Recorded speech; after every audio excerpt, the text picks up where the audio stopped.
Did you know that some of the most elite commandos in the world once froze not because they lacked skill, but because they had too much structure? What you're about to hear isn't a story about failure.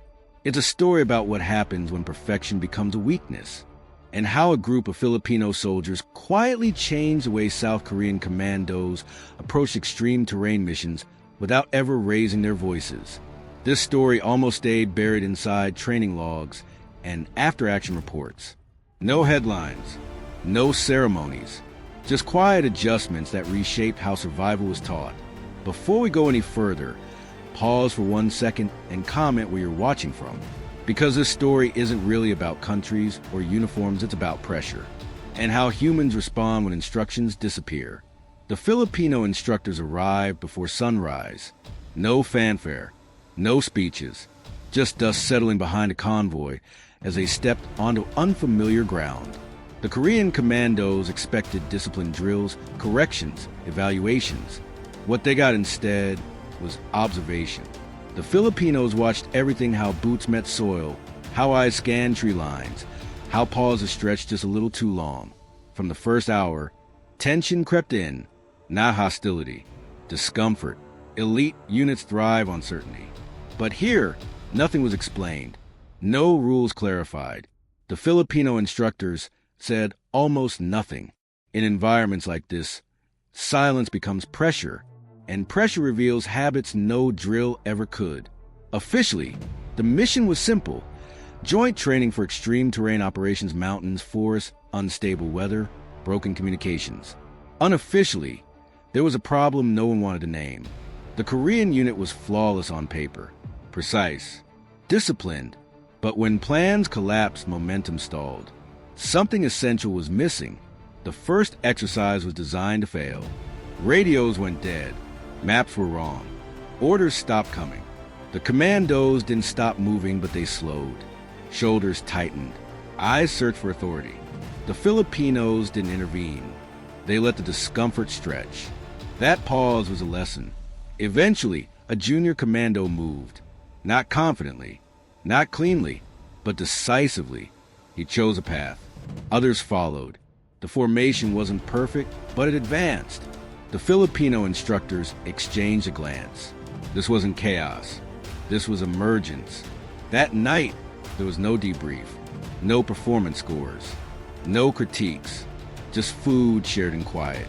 Then one Filipino instructor asked a single question: "What did you feel when no one spoke?" The answers came slowly. Fear, frustration, doubt. The instructor nodded. "That feeling," he said, "is the terrain." From that moment on, the training changed. Exercises grew unpredictable. Leaders were removed mid-mission. Objectives shifted without warning. The Korean commandos struggled. Efficiency dropped. Friction rose. But something else emerged: communication, without commands. Gestures replaced orders. Eye contact replaced confirmation. The Filipino instructors almost never corrected mistakes. When they spoke, it was with questions, pauses, absence. The Koreans weren't being taught what to do. They were being forced to confront how they thought.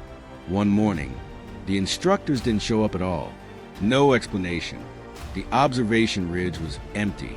Confusion spread. Was this a test? A failure?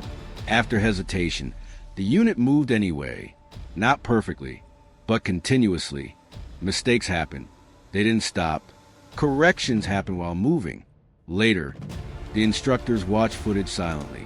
No praise, no criticism. Leadership, the commandos realized, didn't always announce itself. Sometimes it was already internal. What made this collaboration unusual wasn't tactics, it was philosophy. Filipino soldiers came from environments where unpredictability was constant. Terrain shifted overnight. Weather ignored forecasts. Improvisation wasn't a weakness. It was survival. The Korean system prized control and precision. The Filipino approach prized momentum and adaptability. Neither was wrong, but only one thrived when certainty disappeared. That realization settled heavily into every drill that followed. The final exercise had no objective, no time limit, just movement through uncertainty. Some commandos hesitated. Others advanced. Voices rose, then quieted. Alignment happened while moving not before. Halfway through, the Filipino instructor raised a hand and ended the exercise early. Not because it failed, but because it worked. The silence afterward wasn't disappointment. It was recognition. There was no graduation ceremony, no medals exchanged. On the final day, the Filipino instructor packed his bag and walked away alone. The commandos watched in silence. The next exercise began without him, and it looked different. Not looser, not sloppy, but alive. Decisions were owned. Movement had intent. The influence remained even in absence. This story matters because it mirrors something deeper. We're trained to wait for permission, to avoid mistakes. But pressure doesn't wait. It punishes hesitation more than imperfection. The Filipino soldiers didn't teach how to move through mountains. They taught how to move when certainty disappears. That lesson reshaped how extreme terrain missions were approached afterward. Here's the twist most people miss. Success wasn't measured in speed or scores. It was measured in silence, in moments where action began without instruction, where confidence came from shared intent, not hierarchy. That's why this training didn't make headlines. Transformation rarely does.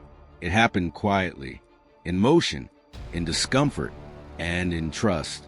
If you ever felt stuck waiting for the right signal, this story was for you. Comment what stood out most. Share this with someone who values discipline but needs adaptability.